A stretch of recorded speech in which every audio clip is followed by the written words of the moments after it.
Hello, everybody. That was my best announcer voice. Welcome back to the Stupid Thoughts podcast. Oh, yeah. My name is Smoke, Stark right here. and we're about to get into it.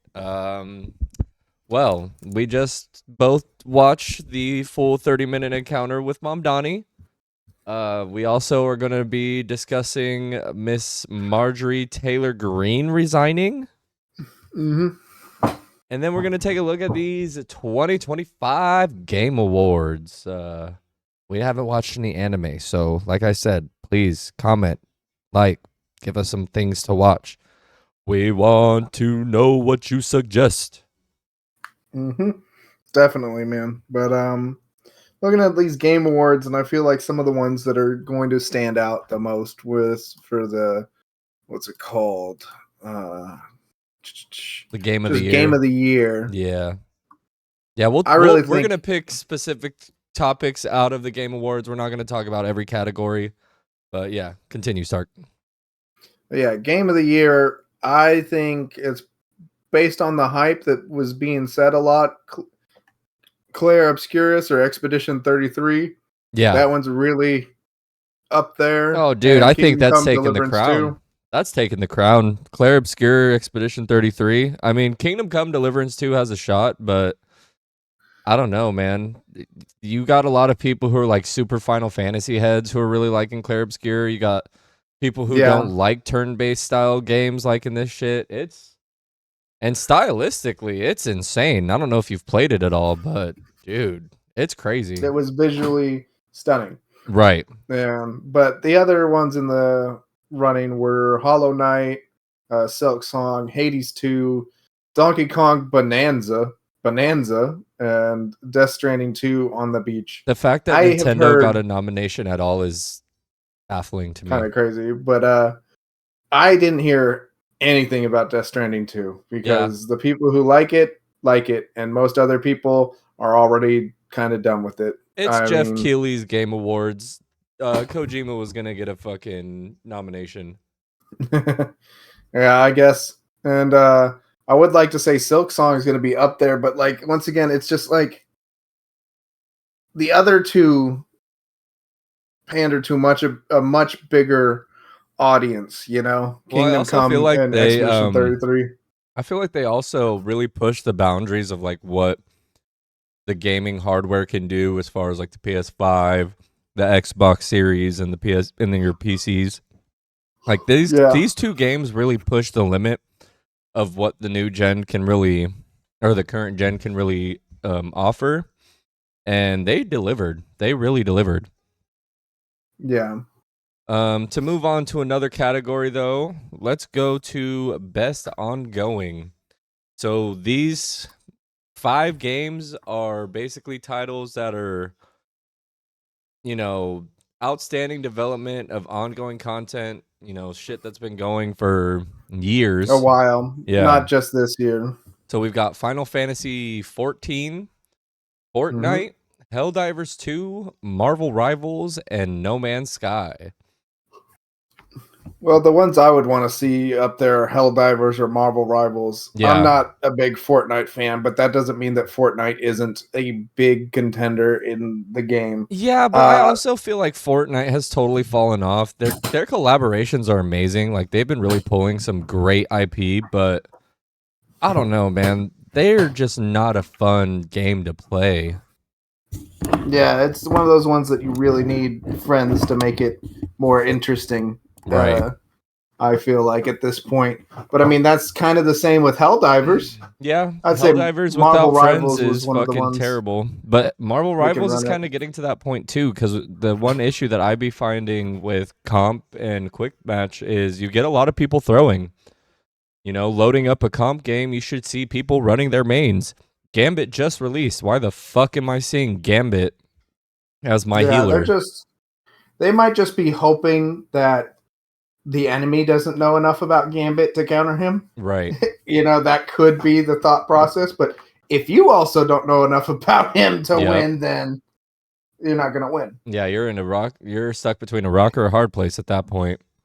Yeah. But, Out of those three, I definitely feel like Helldivers could take it. Fortnite probably will take it, in my opinion, just because it's been going for Fortnite's 8 Fortnite. years. Yeah. Yeah, and No Man's Sky, I haven't played it personally, but I know a lot of like people who play it and a lot of fans of it are saying it came back tough. So who knows? Maybe they pulled the W out of their ass.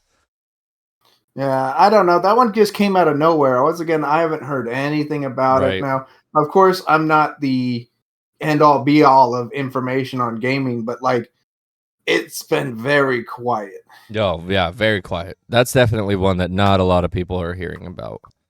But moving on to the next category, we're going to be looking at the best independent game. Let's see here. We've got some ones that I've never heard of. Absalom, Ball X Pit, Blueprints, and then you got Expedition 33, Hades 2, and Hollow Knight Silksong. I definitely feel like Claire Obscure is probably going to take that one. I didn't even know that I forgot that was an independent game. It's just like a lot of this stuff, it's going to be like because it's already winning the other categories, you've already know that it's got enough of a following for it to win more categories, you know? For sure, most definitely. It's definitely one of those games where I feel like the hype has just been super firmly established, and that like I've heard nothing negative about that game. Like I don't think I've heard one person say anything bad about it. Yeah, because they also have Claire Obscurus in best debut indie game, and that's the first area that I've actually seen Dispatch. Oh, Dispatch is nice. great. You've You played know? Dispatch? Yeah, it is such a good game. The only problem is that since it's a Telltale game, it's like 9 to 10 hours, and then you're just done. Right. And there's only a small bit of replayability, which is why I was like, damn, this game's only like $30. I was like, I could get that. And then I got it and I was like, this is honestly awesome. I could play like 5 more of these Yeah, very easily. I heard the guy who plays Jesse in Breaking Bad is one of the voice actors. He's the character you play as. That's so cool. So you're just Jesse Pinkman the whole time That is being so cool. agitated and trying to run this a bunch of supervillains turns hero, essentially. Well, knowing that Claire Obscure is going to take that one, it's a bummer because I'd love to see that one win. Yeah, because once again, it's just like it's there. Right. Claire Obscure is in all of these. It's in like 5 or 6 of these it's honestly probably in more than 6 of these categories. Well, let's just move on to the genres. So we're going to start with the best action game. I'll let you list these ones off. We got Battlefield 6, pretty much my fave right there. Doom: The Dark Ages, which everybody that I had played it said it was amazing. Hades 2, once again, a great game. I haven't even heard anything about Ninja Gaiden or Gaiden 4, so I don't know if that's going to take much. And then the same with Shinobi Art of Vengeance. Don't even know what that is. Wow, a Sega game hitting a nomination though is crazy. Yeah. And it's not Sonic. But I feel like that's probably going to go to Battlefield 6. Oh yeah, most Doom. definitely. They really fucking delivered this year. They really said, finally, hey man, we know we fucked up with 2042. We know we didn't really serve that well with Battlefield 1 or whatever, the one that was based around the World War or whatever. Yeah. So let's fucking cook and give you Battlefield 6, and god damn it, they cooked. They did. Definitely. I haven't played any of these other games enough to really like cement an opinion on them. Ninja Gaiden, I love the series, but I've also feel like that style of game is kind of dead. The whole hack and slash without any real like risk is kind of boring. Well, I'll say that when you play those games on the harder difficulties, it does become about managing what enemies you're fighting and what way you do it. Right. But sometimes it's just like, well, we just gave the enemies like twice as much health, and that's the only thing that makes it difficult. And I don't. That's the kind of thing that irritates me. But it's very hard to code in difficulty into your AI. You Right. know, Yeah, that into makes your sense. NPCs and shit. Especially when It's a it's lot like that harder. simple of a fight style. Yeah. Moving on next, we've got the best action and adventure game. So something that's a little bit more open world-esque or just, a little bit more adventure based. We've got Death Yeah. Stranding 2, Ghosts of Coming back Yotei, again. Hollow Knight Silk Song, Indiana Jones and the Great Circle, and Split Fiction. I feel like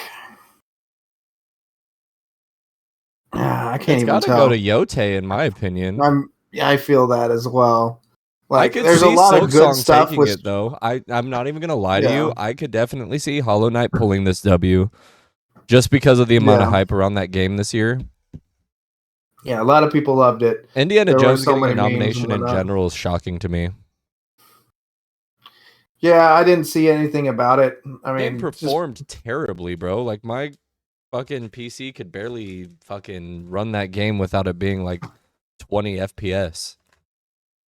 no, that does suck. That does make it a lot harder to have fun. Right. So I have no knowledge about this game. I don't know anybody who's actually beat it. Yeah. So we're gonna go with Ghost of Yotei with that one. Yeah, honestly, this category was a simple W. Ghost of Yotei or Silk Song. All right. Next up, best RPG. We got Avowed. Once again, Expedition 33, Kingdom Come Deliverance 2, Monster Hunter Wilds, and The Outer Worlds 2. Honestly, I would love to see Outer Worlds 2 get it because that's just a funny little cool game, you know? Yeah. And I haven't seen almost anything about Avowed. Avowed is dog shit. I played it. It's so like it's mostly dialogue. Feels like a Telltale game, but then you have combat moments and it's like the combat is really nothing to write home Really about. write home about. Yeah. Mm. It's okay. It like has a good premise, but it also like leans on a lore that feels like not fully developed. And I think that's its number one flaw is the lore is just not there. I mean, it's already 33% off right now. Right. There you go. That tells you enough about it as is. Kingdom Come Deliverance 2 has a shot here, but Claire Obscure being in this many categories, I feel like they might kind of just do a clean sweep of everyone they're in. Yeah. Looking through these reviews of Avowed and everything is just like, it's kind of meh. Yeah, Even the thumbs up are mid just at like, best. it's meh. It's mid at best. But let's I'd say that one's going to Claire Obscure. Let's move on. Look, next category is going to be best fighting. And this is a fucking what the fuck? So we got 2XKO. I don't know what the fuck that is. Capcom That Fighting was the Collection. new League of Legends offshoot. Interesting. So you play as the League of Legends characters and, in a fighting the game. normal fighting game. Right. That's interesting. That might have been fun. I didn't play it. You got the But Capcom, I just haven't been in for these, so yeah, the Capcom Fighting Collection. I know that one is. It's like fucking Marvel vs. Capcom, like all the good ones coming back, which is cool. Yeah. But all these games. It seems like everything in here is just like reworks or remasters. A Mortal Kombat Legacy Collection, Fatal Fury, City of the Wolves. Haven't heard of it. Honestly, bro, we're gonna call this one. None of these none of these stand out to me. I'm gonna say it's either gonna go to this 2XKO or the Capcom. Yeah. Those don't really stand up to me. But moving on, we've got best family titles. These are games that we all love them. We all have played these when we were either younger, or something of it, offshoots of these kinds of things. We got Donkey Kong Bonanza, Lego Party, Lego Voyagers, Mario Kart World, Sonic Racing Cross Worlds, and Split Fiction. I didn't know that was a family game. But to be honest, based on what I've seen just on all of these games in general, I think Sonic Racing is going to take it. I think Sega has the W here.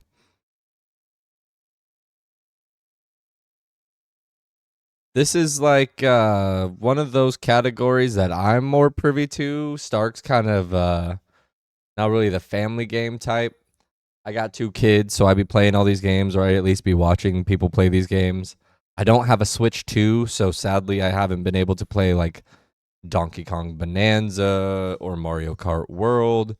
But based off what I've heard or what I've seen, and based off of how well the Switch 2 has sold, it looks like Mario Kart World might take this one. Just, the best family Yeah. game. Mario Kart World just, look at how many fucking Switches were sold with that bundle. It was definitely like the moving factor of the Switch 2. Plus, who can't get into just Mario Kart? Yeah. Its legacy, Right. has been It's a tale as old for as 30 time. years. Right. Like, If you've played Mario Kart, you've played them all. It's a tale as old as time. It's great family fun. It's one of those ones where it either grows the bond in the family or has them really awkward dinner tables. But moving on, we've got best sim and strategy games. This one, we got Final Fantasy Tactics, never played it.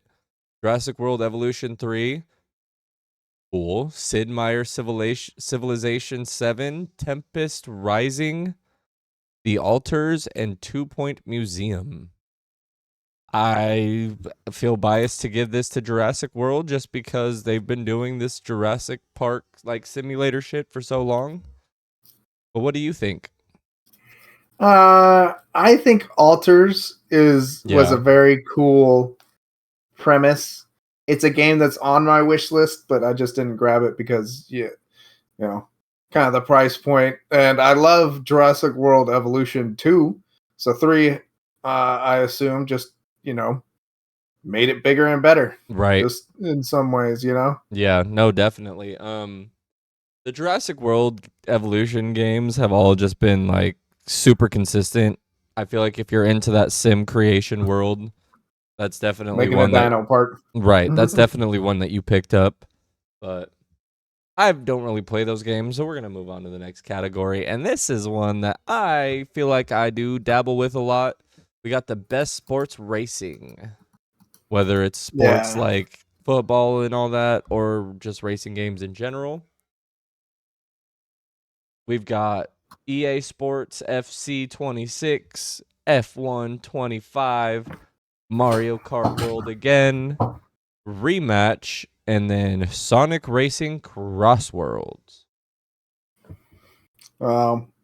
I mean, I'm biased with the Mario Kart because I don't really know any of the other ones too much. Well, I'll take over this a little bit. I definitely feel like the soccer ones, whether it's Rematch or EA Sports, definitely might take the crown just because the global fandom of soccer it stretches just as far into the video games as it does just like watching it. You know what I mean? It's one of the most popular sports worldwide.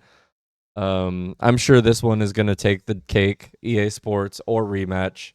I know Rematch was really popular this year, but it's a EA Sports FC game. Everybody loves those things. A lot of people, that's how they know about like iShow Speed and shit like that. Like that's people's Yeah. bread and butter.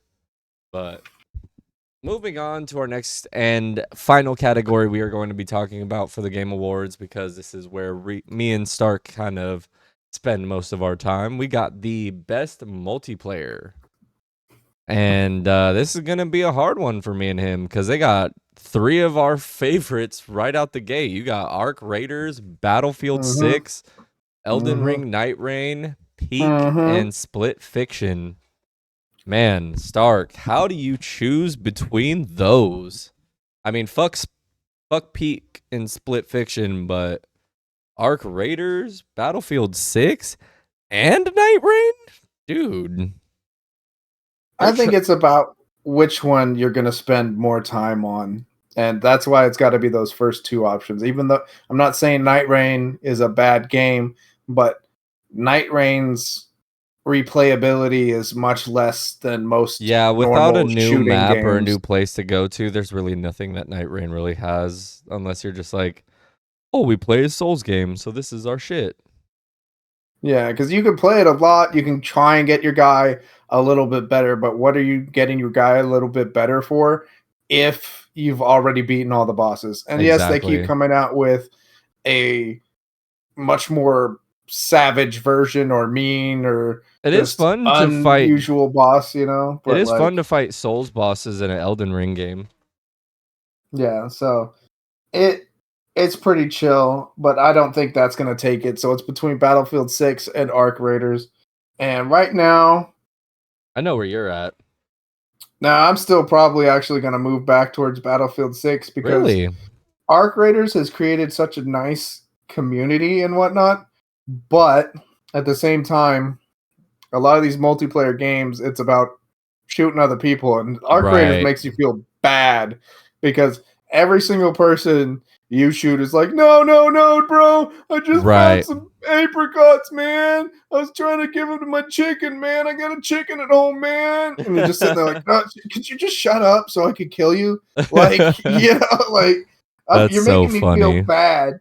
And also at the same time, like, the killing of other people is not really rewarded much in Arc Raiders Yeah. because everything you can get pretty easily. You can make all your kits pretty easily. So I think it's one of the best uh extraction shooters that have come out recently, Yeah. you know? So Well, I mean, yeah, that's good. Tarkov has fallen off pretty hard, so it was kind of nice to be able to have something that scratched that itch again. And I've been playing that 1.0 Tarkov, and it's just, well, it's Tarkov. It's not meant to be fun almost. It's You meant to don't be hit the punishing. comms and be like, "Don't hurt me." Yeah, it's Tarkov is not user friendly in any way, shape, or That's form. so funny. And it's geez. You can have a really great day one day and then you can have the worst day the other day because I'm having that right now. I had a great day yesterday. Yeah, the Only only way died you're in getting one of me my back on raids. Tarkov is if we're playing arena.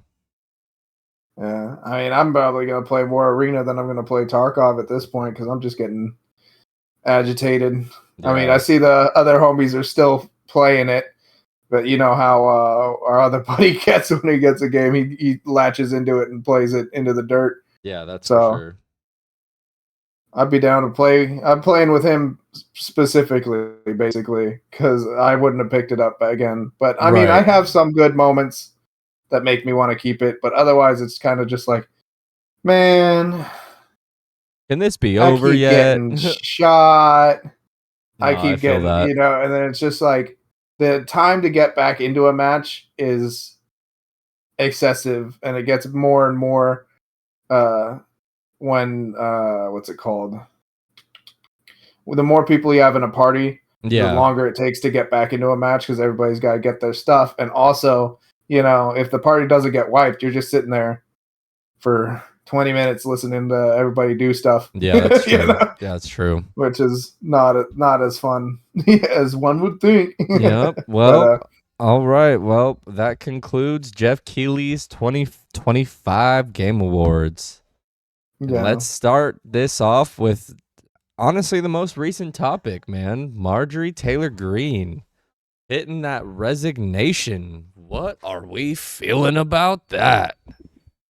Well, she said that, I feel like she was one of those people who thought that, oh no, they're not, pressuring people or we're not being hateful or anything like that.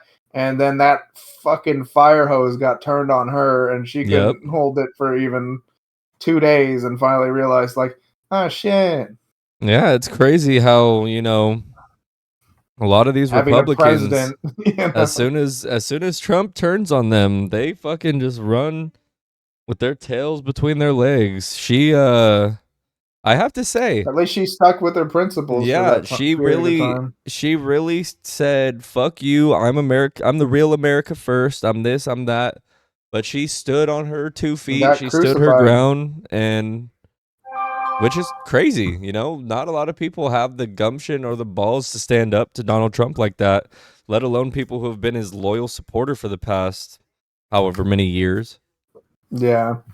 It just goes to show you that like it could I just feel bad because it was like out of everybody you had Jewish space laser lady start becoming the voice of reason For the on, Republican Party. what I mean, what that's only from our outside perspective. Anybody else would be like, well, Mike Johnson's that guy or something like that. And it's just like, no, these people be lying, and then she called out their bullshit, Well, and if you think now about it, she can't be part anymore. Mike Johnson is just as complicit in trying to cover up the Epstein files as everybody else is. Yep, if not more so, because he's the one in the position of power Yeah, he's to the speaker. do things. Yeah, he's the one who tells you, "Hey, Trump says this, we do this." And if he's not advocating for the release of the files, that's got to tell you maybe he knows something. Yeah, it's just crazy, bro. I mean, living in unprecedented times. I Yeah. feel like it's Well, just no, the dude, rhetoric is without a getting worse. doubt. The rhetoric is just getting worse, and the rhetoric can be turned on itself, which is Right. ridiculous. Well, you even have Marjorie going on like interviews and saying she regrets that she was a part of the advocation of the crazy side of government. You know what I mean? Like, that's kind of crazy. Like, she was the one who was, like you said, the Jewish space. Self-reflection is not expected. No, not at all. I don't think anybody expected these people to, like, let alone Marjorie, but like, I don't think anybody else on the Republican Party has that much introspection. Yeah, it's just crazy, especially with these files coming out. And the funniest thing is that there's one mention of like Obama that they're trying to throw out there, and the mention is just like, "Hey, he's going to be at this dinner. Are you Yeah, going to be at the dinner?" Like that's literally the only time that he's being mentioned. Not like your meeting with Obama at your house is in 2 hours. Like, right. not that. It's just, hey, are you going to be near him? Like that, like, that's it. And then there's like thousands of mentions of Trump. And it's so crazy that they have nothing in their gun, for counteracting that. Yeah. So much so that they just said, well, it might just be a different Donald Trump. Like, Right. are you serious? It's like the only other Donald Trump I thought was his dad Yeah, it's just amazing how or quickly. Don Jr. And I don't think they want Don Jr. to be implicated just as much as they don't want Don Sr. to be implicated. But it's just crazy because people wanted this, and now that it's coming out that it's not the way that they thought, a lot of people are just totally backpedaling. Well, I mean, And now people are actually. there's definitely a lot of people who are like Republicans or have been diehard Republicans who are trying to like distance themselves now that they're starting to see like, oh shit's going wrong. I mean, shit, one of our fucking former coworkers is a diehard Trump supporter and comes up to me at work and is like, "Did you think I backed the wrong horse by voting for Trump?" And his reasoning was he watched an AI translated video of Hitler and he's like, "Bro, Hitler's saying all the same things that Trump's saying. Did I vote for the modern day Hitler?" And it's like, holy shit. This guy, a couple months ago, you could not convince Trump was a bad person. But now from his own lips, he's like, did I vote for the wrong person? Yeah, it's a little bit crazy. And there's some people who hear those AI translated what's it called? Speeches, and Right. now they're just going like, "You know what? He just wanted the best thing for his people." And it's just like, "Oh my god, the instant you have any rhetoric that makes one person like vermin and you can Yep. do whatever you want to them, that's that's bad. Well, think I'm about it. sorry, but that's bad. There's two facets of people who heard that. There's the people who are like, "Oh, well, I guess Hitler wanted the best for his people," and then there's the people who are like, "Oh no, that's bad. Trump sounds just like that."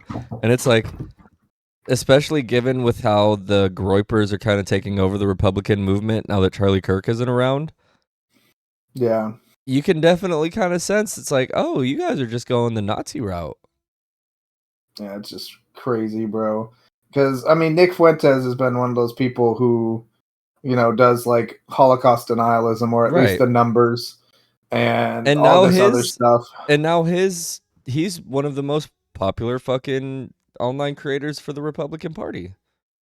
Yeah, and it's kind of crazy because I forgot how closely it was figured out whether or not he was like actually aligned with the shooter was like aligned with being a Right, a Groyper, Groyper, right. which is just so like they killed that killed the dude, and then his fan base switches to the fan base of the people who Did not like might have him. might have done the stuff. Right. That You did know, not like him at all. Yeah, it's it's just you can tell that's like the one thing I feel like is the problem that the Republican Party has is they're just looking for a leader, and they're not really worried on whether or not the leader's like a bad person. or worried about policies because I mean he's had 10 years now, almost 11 years now, to think of a way to fix our healthcare. Yeah. And it's still not even like a thought. Like No, not even at all.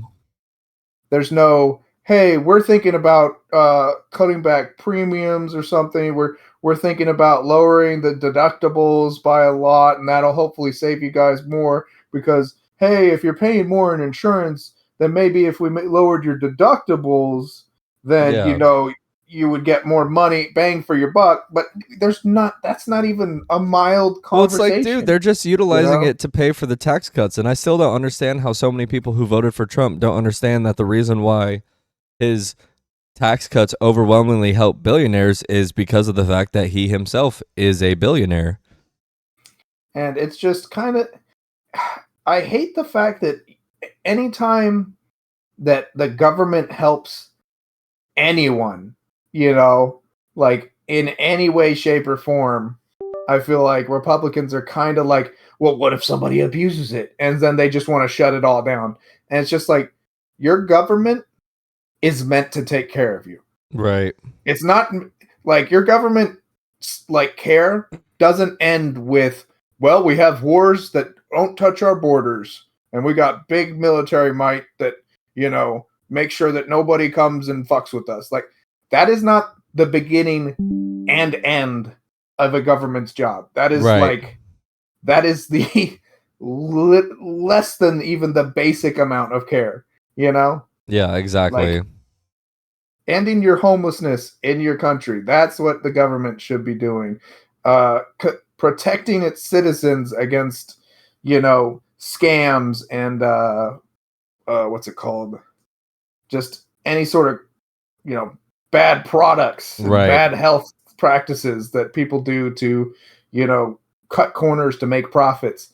That's what they're supposed to do. They're supposed to keep the corporations in line Yep. to a degree, not to a stifling degree, but to a degree that makes it so that you aren't harmed Right.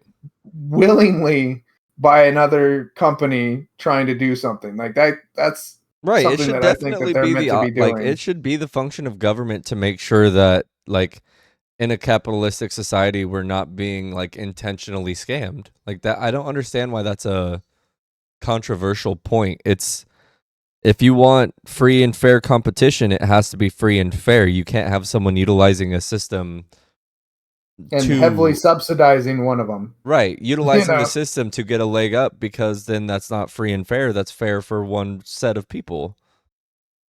and it's just the swamp is so bad.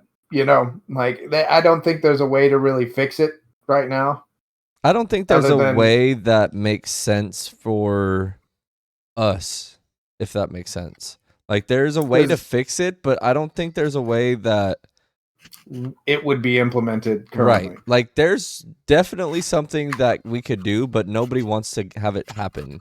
You have how many 86 You don't even get House to, Democrats voting to condemn socialism, but we've never had a vote on that to condemn like fascism or authoritarianism. it's just smoke and mirrors, just trying to obfuscate from what is actually happening, and it's just Right. really irritating. It's like you said, the swamp is like the swamp needs to be drained, and it's like that's what Trump ran on the first time, and it's like instead of doing that, he's almost become the swamp. Because it's just the two-party system is the problem. Right. Like even George Washington said that is a problem, because all you have to do in a two-party system is convince your base that you are the lesser of two evils. Yep. You don't have to be better just in lesser. any way, shape, or form. You just have to be like, well, you care about thing X and they don't care about thing X. So come over here, buddy. You're on our side. And you're like, but I hate like 5 other things that you do. Well, you really don't like the one thing they do. And he's like, yeah. And guess honestly, I'm voting for you. That is the best way to segue into this final topic of Trump and Mamdani's meeting. Talk about two completely polar opposite ends of the political spectrum coming together and having a cordial meeting. Like that would way better and more civilized. Dude, it was than I so expected. respectful and professional. Like, granted, Trump just sounded like a rambling fucking buffoon, but sometimes, but it's just bro, like the whole thing where like they tried to double down on, hey, Mamdani, you called him a fascist. Do you still stand by that? Because you didn't really answer it the first time. And Trump just goes like, just say yes. It's easier than explaining. Let's just move on. And it's just like, bro. Like he's like, fuck it. Don't even acknowledge this. Like Trump's giving him an out on a question that would make Trump look better. And it's almost like, wait a minute. Do they like agree on something? I think that Donald Trump agrees that Mamdani's stance is popular. Yeah. Well, I think that's why. I think the real thing is Mamdani walked in there with confidence and strength, and that's the one thing that Donald Trump has respected throughout entirety. Like, and I bet you Mamdani kept it fucking straight with him. Yeah, Like I don't think he backed down on anything. I think he stood his ground. I think he said how he feels. I think he said it with his whole chest. But once again, I'm saying it's becoming popular, and with how the Republicans did in those last elections, those big elections for mayors and governors and other House seats, they can see that, hey, maybe we do need to work harder on affordability. Maybe we need to look like we're really, really trying. And the way we can look like we're really, really trying is by holding our hand out to shake the other side's hand, the one who's even being denounced by his own side because he is working hardest for affordability in his thoughts. If he's going to be able to implement it, that's a totally different thing. But actively trying to do these things that other people would consider radical, Right. Yeah, that's fucking crazy. But we're just going to see how it goes into these next midterms. But then did you hear he once again floated the $2,000 checks? And he basically said, no, we're going to do it next year. What's next year? It's the midterms. So next year is quite literally, we're going to see, 2-3 months before probably closer than that, probably like within 1 or 2 months of the vote. That's when that stimulus check's going to show up. That's going to remind you, hey, this is what we're doing for you. There's nothing more concrete than cash in hand, So it's just, it's just going to be another ploy right there. But I mean, it's just buying votes at the time because that's just they're not doing so well in any sort of. I mean, Trump's not doing so well in any polls, including ones with his own base, especially on the economy. And the worst one is obviously the Epstein files. So just they're looking like it's going to be a rough battle next year, and they're hoping that check is going to be their ace in their pocket. And I wish they had a better ace than an actual just literal buyout. But I would say most of his base, doesn't really follow policy. So it doesn't matter too much to make policy because you can ask a lot of these supporters, so what policy do you like? And they'll say something like, well, immigration. And we're like, no, immigration is like a much broader thing, but what specific policy, what executive order has he signed? Right. What bill has he signed? What has he directly done to actually do something? And they can't name shit. No, so not once at all. again, it's going to come down to, well, I mean, he keeps telling me America's great right now, and I got $2,000. What's not to like? Right.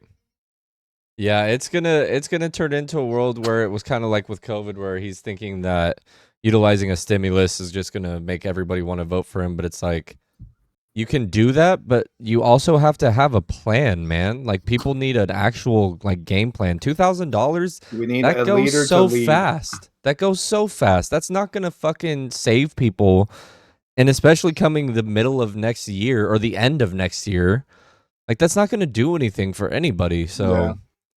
I don't know. They need a leader to lead. I think seeing Trump and Mamdani get along in that way is a good step in the right direction to give like a positive note to Trump. But at the same time, I really hope that it just shows that democratic socialism is the way forward. Like, you can't keep doing this establishment Democrat bullshit and think that we're going to get ahead of the game when that literally has not done a single fucking thing for us. You literally see it happen like firsthand. Granted, a lot of the people who did win on the election night that Mamdani win were more establishment Democrats who did take money from AIPAC, but it's like you're seeing a lot of people voting against the Republican Party specifically because of the fact that they know that the only way to move towards an affordable lifestyle is by voting for the Democrats. They're the only ones who are actively trying to make it better. Yeah. It is what it is. Right. It is a literal it is what it is moment, because it's like, how do you navigate a world where you have Donald Trump calling this guy a communist and all this shit behind his back, but then the minute they have a meeting, they're like, circle jerking and having a great time. Granted, I'm not going to say that Mamdani is at fault for anything that he did. He's the one with the least amount of power in that circumstance and in that conversation, and he stood his ground and was willing to fucking advocate for the people of New York. Because technically he's a mayor-elect, and there are a couple little bells and whistles that they could try and, trot out to keep him from becoming the actual mayor, but I don't think that's going to happen. Especially seeing how Trump basically said, like, oh, we agree on a lot of things. Gave him an endorsement, basically. Right. Yeah, that was the best way to say it. Like, that was a full-blown endorsement of Mamdani from Donald Trump. And Donald Trump did it quicker after meeting with Mamdani than fucking Hakeem Jeffries or Chuck Schumer did. Yeah. Like, that makes no fucking sense. And then you got, like I said, you got Mamdani in the meeting with Trump, and you've got Hakeem Jeffries, the leader or the minority leader for the House Democrats, condemning socialism along with 86 other Democrats. It's like, dude, you guys aren't recognizing that you're the failing half of the Democratic wing. And if you don't adopt these more progressive policies, you're going to get left behind with the rest of them, like Chuck Schumer. Yeah. I don't think we're going to see... It's going to take time. Years. No, I don't think... I'm not going to sit here and act like I have the rose-colored glasses on and think that things are going to change like immediately. But no matter what, just based off of everything, It's gonna change. Yeah, people are going to be scrutinizing what Mamdani does Yeah, very closely. And whether that works or doesn't is going to become a huge litmus for whether his ideas and practices, or once again, adopted across the world or across the only country. if they can be implemented Yeah, in any, yeah, because he has are the governor actually working against him. successful, Yeah, you know, because you got to do, he's now in charge of probably like as much as we have the highest GDP in California well, it's the in financial total, capital of the world. New York City is the New York financial City capital is, of the yeah, world. yeah. And it's like people who are like, well, the billionaires are just going to leave. And it's like, no, they're not, because they Yeah, live at the correct time for trading yeah, the stock market yeah. there. They Not can wake up, Wall Street have is their not going to tea, and get leave. there. Wall Street's not going to go to Florida. You know what I mean? Yeah. You don't live on the West Coast here and become a very good trader unless you're okay with, what was it? The market opens at, I don't remember when the market opens, but it's, 3 3 hour hours difference. ahead. Yeah, So they can have their fun time if it starts at 8 and then we have to wake up at 5 over here. So I yeah. know that's like little baby stuff, to be honest, but it does completely change your lifestyle, and Oh, a why, if you thousand really percent. wanted to be into it, A you thousand go to percent. where it's happening.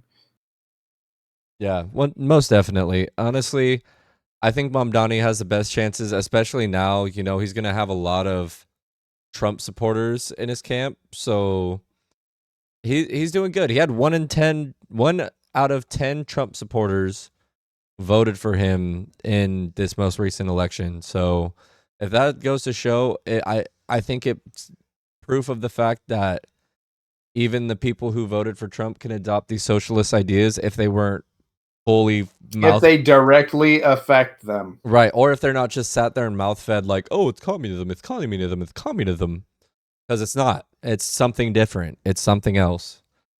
Because honestly, the closest thing to communism and socialism is when Trump has started taking shares of big Companies. companies. Yep. Yeah, Like because that's straight up actual socialism right well, there. well, and not only that, because communism is the government controls the means of production, and then socialism is the people control the means of production. So it's not like, You got those backwards. or do I? Yes, communism is when the people own the factors of production, and socialism is when the government does. Interesting. Well, either way,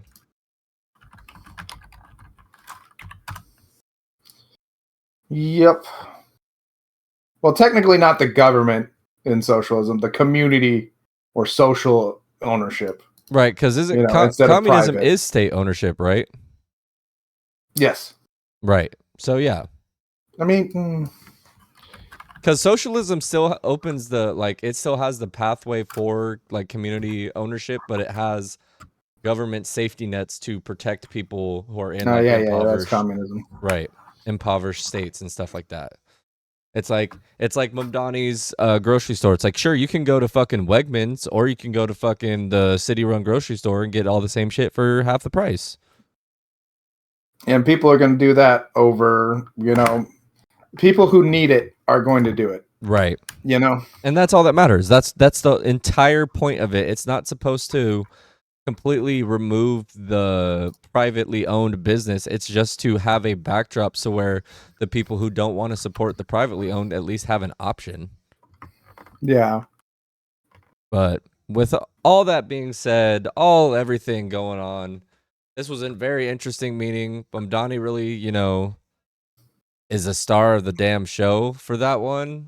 He really kind of shocked all of us and made He's also Trump. just quick. Dude, he made Trump his friend, and he's responded to every like trying to get you question in the best way because he focused it on affordability and New York City. He didn't go into the culture wars. He didn't let the triggering questions get him. He just said, "Nope, I'm going to stay on brand." And Yep. yeah, with that being said, let's wrap it up. Mm-hmm. I want to say thank you again to all of our lovely subscribers and all the people who decided to tune in. please leave a comment. We want to get back on that anime grind. I've still been watching Invincible, so we'll talk about season 2 when I do complete that. And then we'll do Yeah. season 3 after that. But yeah, drop some comments, hit us with the like, and please, please, please hit that subscribe button. Woo! We're here for you guys. So have a good one. Take it easy. Mm-hmm. And this has been another Signing off. episode of the Stupid Thoughts Podcast. Peace. Woo!